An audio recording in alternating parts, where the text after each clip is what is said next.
Cured by Ogress. If Victor was most idle, his wife Violet was most timid. These two defects in the couple created a lot of problems. Otherwise, they were so good. Violet worked hard, cultivated a small but excellent orchard beside her house. One day she insisted that her husband carry a bunch of bananas to the market, for it was expected to fetch a much higher price there than it would in the village. Buy a mirror if you receive enough money to pay for it, Violet told him. Very reluctantly, Victor went to the market. He sold the bunch at a good profit and bought a mirror. But he felt too lazy to take to the long road back to the village. So, he entered a forest through which lay a shortcut. It was late in the afternoon and he felt sleepy. He lay down under a tree. It so happened that the particular tree was the dwelling of an ogress. The ogress, who was asleep in the tree, suddenly woke up when Victor's mirror reflected sunlight on the face. She jumped down. Victor stood up with a startle. The sudden appearance of the ogress before him made him nervous. He held up the mirror to hide his face from the stare of the ogress. Say that, you are an ogress like me, good. But how could you make your body like that of a human being? I would like to learn that trick.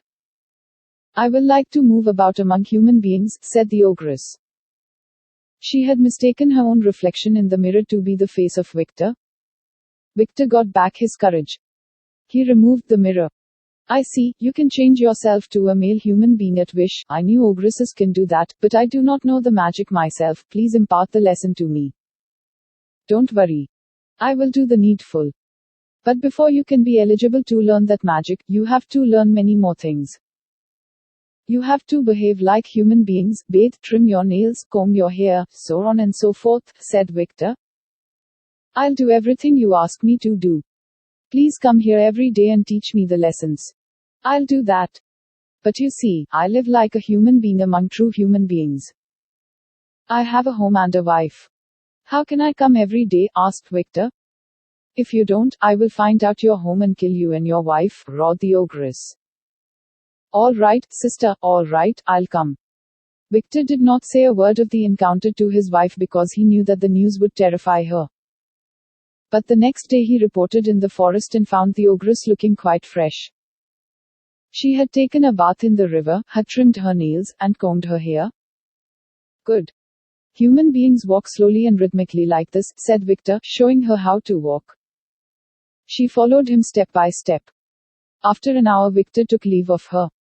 Come tomorrow, or I'll come, promised Victor.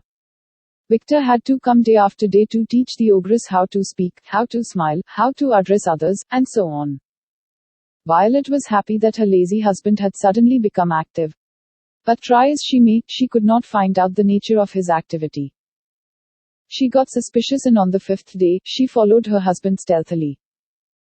The forest scared her, but she was determined to find out the secret of her husband's activity. Victor duly reached the shadow of the tree and the ogress greeted him. Today you must teach me how to sing, she pleaded with Victor. Very well. Victor sat down and began to sing. Violet was hiding behind a bush. She could not see the face of the ogress. All she understood was Victor was entertaining an unknown woman to a song. She burst out of the bush, broke a branch from a nearby tree, and rushed upon the two. Victor looked back and was startled to see his wife advancing towards him menacingly. He ran. The ogress, who took Violet to be a member of her own species, thought it wise to run too, for the one who was attacking them must have been more ferocious than an ogress.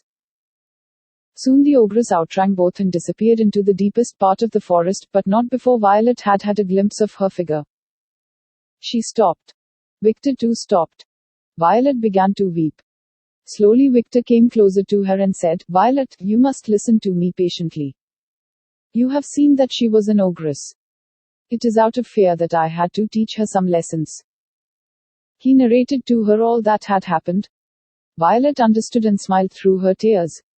I should be happy that the ogress made you get over your laziness, she commented. Should I not be happy that the ogress made you get over your fear, observed Victor. Both laughed and returned home. Thanks for listening. Please do like, share and subscribe to our channel. See you with another story.